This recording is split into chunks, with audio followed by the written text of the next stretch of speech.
आप सभी स्टूडेंट्स का आज की क्लास में स्वागत है। आज हम पढ़ने वाले हैं राग वर्गीकरण। सबसे पहले वर्गीकरण प्रकृति का एक नियम है।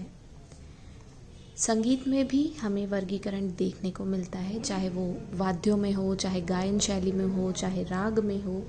तो आज हम पढ़ने वाले हैं राग वर्गीकरण के बारे में। राग वर्गीकरण की परंपरा प्राचीन काल से ही हमारे संगीत में चली आ रही है। प्राचीन काल से लेकर वर्तमान तक हमें कई प्रकार के राग वर्गीकरण देखने को मिलते हैं। तो सबसे पहले हम शुरू करते हैं जाति राग वर्गीकरण से। जाति राग वर्गीकरण प्राचीन काल में, जैसा कि हम जानते हैं, जाति गायन प्रचलन में था। आचार्य भरत ने जो 3 ग्राम बताए थे उनमें था षडज ग्राम, मध्यम ग्राम तथा गंधार ग्राम। गंधार ग्राम क्योंकि गंधर्वों का ग्राम था, इसलिए वह लुप्त हो चुका था, लुप्त माना जाता था। बचता है हमारे पास षडज ग्राम तथा मध्यम ग्राम। षडज ग्राम की 7 जातियाँ तथा गंधार मध्यम ग्राम की 11 जातियाँ हमें देखने को मिलती हैं। तो सबसे पहले तो जाति गायन क्या चीज़ थी? स्वर तथा वर्ण युक्त सुंदर रचना को जाति कहा जाता था, जो आज राग के नाम से जानी जाती है। षडज ग्राम की 7 जातियाँ तथा मध्यम ग्राम की 11 जातियाँ मिलाकर हमारे पास कुल 18 जातियाँ प्रचलन में थी।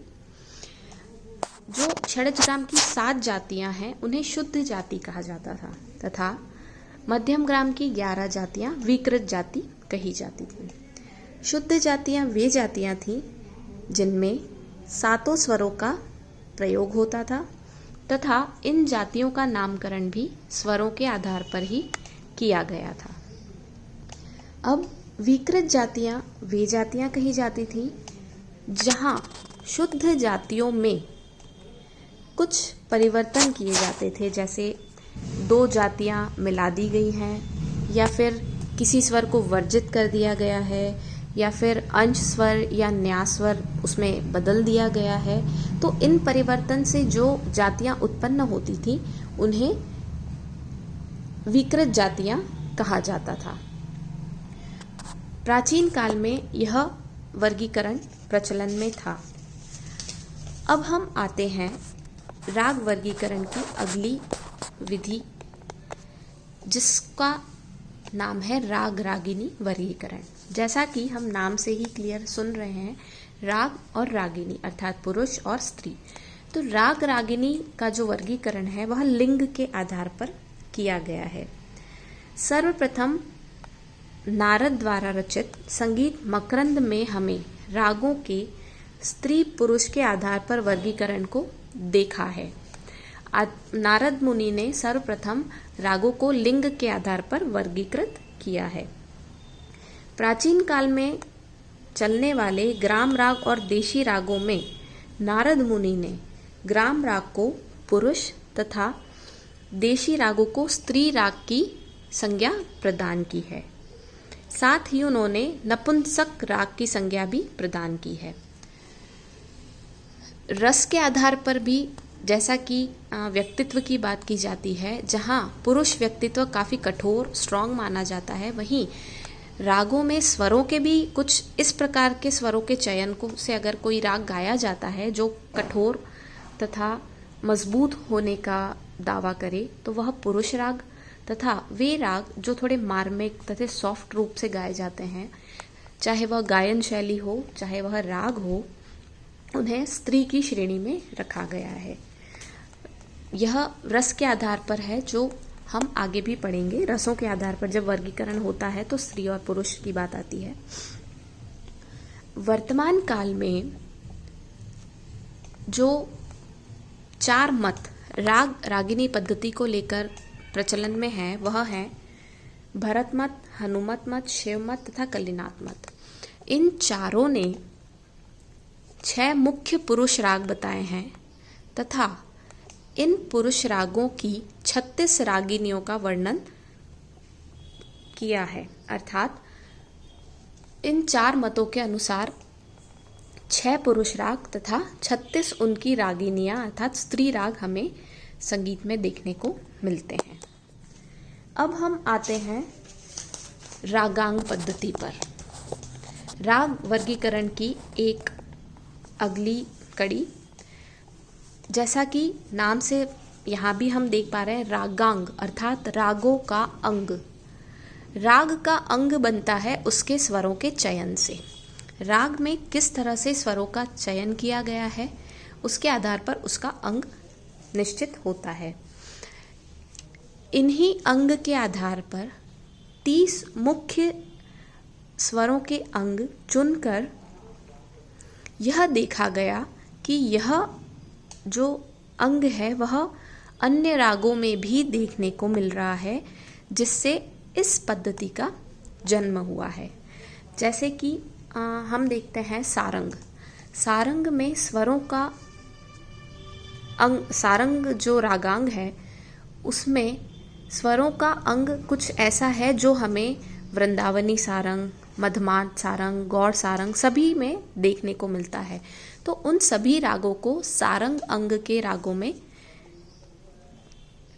मिक्स किया गया है।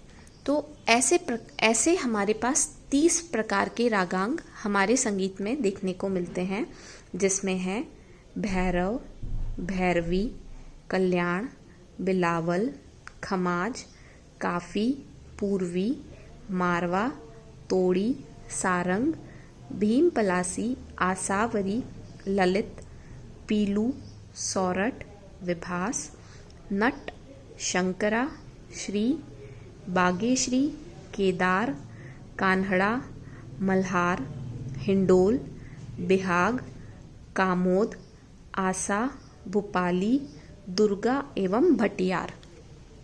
ये 30 प्रकार के रागांग ऐसे हैं जिनकी छाया या जिनका स्वरूप हमें अन्य रागों में भी देखने को मिलता है, तथा जिस राग में जिस रागांग का स्वरूप हमें देखने को मिलता है उस राग को उस रागांग की श्रेणी में डाल दिया गया है। तो यह था रागांग के आधार पर वर्गीकरण।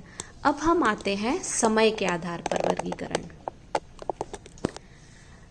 भारतीय शास्त्रीय संगीत में समय को बहुत महत्व दिया गया है।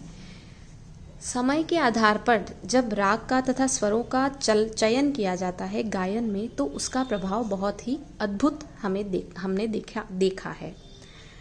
समय के आधार पर रागों का वर्गीकरण हमें सर्वप्रथम नारद कृत संगीत मकरंद में ही देखने को मिलता है। प्राचीन काल में जो राग प्रातः काल में गाए जाते थे उन्हें सूर्यांश, जो राग मध्य काल में दिन में गाए जाते थे उन्हें मध्यांश, तथा जो राग रात्रि में गाए जाते थे उन्हें चंद्रांश रागों की श्रेणी में रखा है। अर्थात सुबह गाए जाने वालों रागों को सूर्यांश कहा गया है, जो राग दिन में गाए जाते थे उन रागों को मध्यांश राग तथा रात्रि में गाए जाने वालों को चंद्रांश राग की श्रेणी में रखा गया था। वहीं उत्तरांग और पूर्वांग भी, अर्थात पूर्व में गाए जाने वाले राग पूर्वांग, पूर्व दिन के समय में, और रात्रि के समय गाए जाने वाले राग उत्तरांग में। अब समय के आधार पर मध्यम स्वर वह एक विशेष रोल अदा करता है भारतीय शास्त्रीय संगीत में। वर्तमान में मध्यम स्वर के 2 रूप हमारे सामने हैं। वर्तमान में जो स्वरों समय के आधार पर जो विभाजन मान्य है उसमें कहा गया है कि तीव्र मध्यम रात्रि की सूचना देता है, अर्थात वे राग जिसमें तीव्र मध्यम स्वर का प्रयोग है वह अंधेरे में रात के समय में सायकालीन संधि प्रकाश से लेकर रात्रि में गाए जाते हैं, तथा वे राग जिनमें शुद्ध मध्यम का प्रयोग है वह प्रातःकालीन संधि प्रकाश तथा दिन में गाए जाने वाले राग कहे जाते हैं। यह है समय के आधार पर रागों का वर्गीकरण। अब हम आते हैं मेल अथवा थाट के आधार पर। मेल अथवा थाट जो वर्तमान काल में भी प्रचलन में है। मेल दक्षिण भारत में प्रचलन में है तथा थाट उत्तर भारत में प्रचलन में है।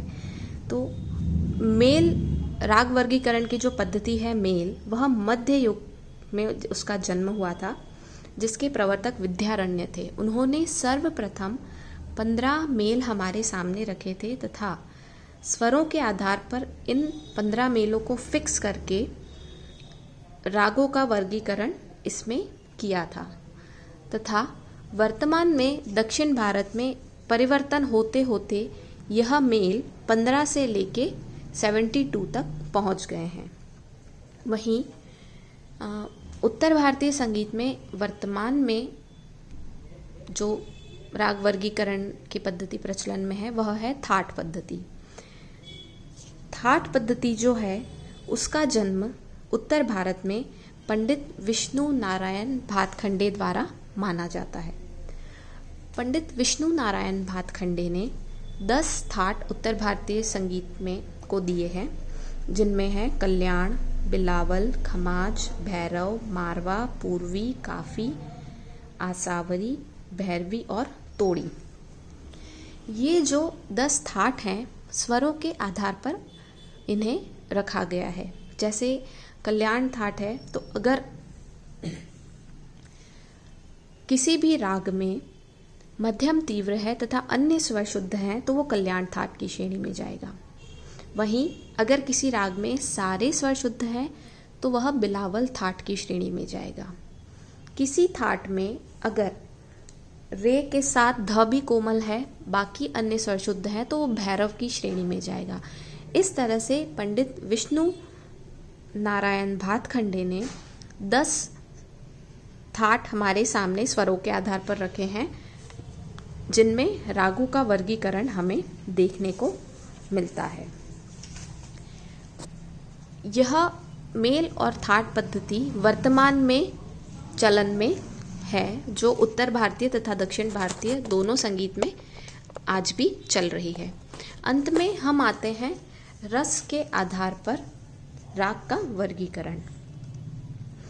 रसों के आधार पर जब राग का वर्गीकरण होता है तो इसमें भी नारद मुनि का बहुत बड़ा योगदान है। उनके संगीत मकरंद से ही हमें रस के आधार पर रागों के वर्गीकरण का ज्ञान प्राप्त होता है। रस के आधार पर प्राचीन काल में चलने वाले नारद ने जब अपने राग रागिनी पद्धति जब हमारे सामने रखी तो उन्होंने पुरुष, स्त्री, नपुंसक रागों को हमारे सामने रखा था। तो उनके अनुसार रस जिन रागों से वीर, रौद्र, भयानक रस अभिव्यक्ति होती है, इन रसों की अभिव्यक्ति होती है, उन्होंने नारद मुनि ने उन्हें पुरुष राग कहा। जिन रागों से वीर, रौद्र, भयानक रस की अभिव्यक्ति की जाती है उन्हें नारद मुनि ने पुरुष राग की श्रेणी में रखा तथा जिन रागों से करुण, श्रृंगार, हास्य रस की अभिव्यक्ति होती है उन्हें नारद मुनि ने स्त्री रागों में रखा तथा विभत्स रस की अभिव्यक्ति जिन रागों द्वारा की जाती है उन्हें नारद मुनि ने नपुंसक रागों की श्रेणी में रखा। तो यह था राग वर्गीकरण की पद्धतियाँ जो हमें हमारे संगीत में देखने को मिलती हैं। अगली क्लास में हम फिर मिलेंगे। आप लोग बने रहिए, पढ़ते रहिए। Stay home, stay safe. आप सभी का बहुत बहुत धन्यवाद।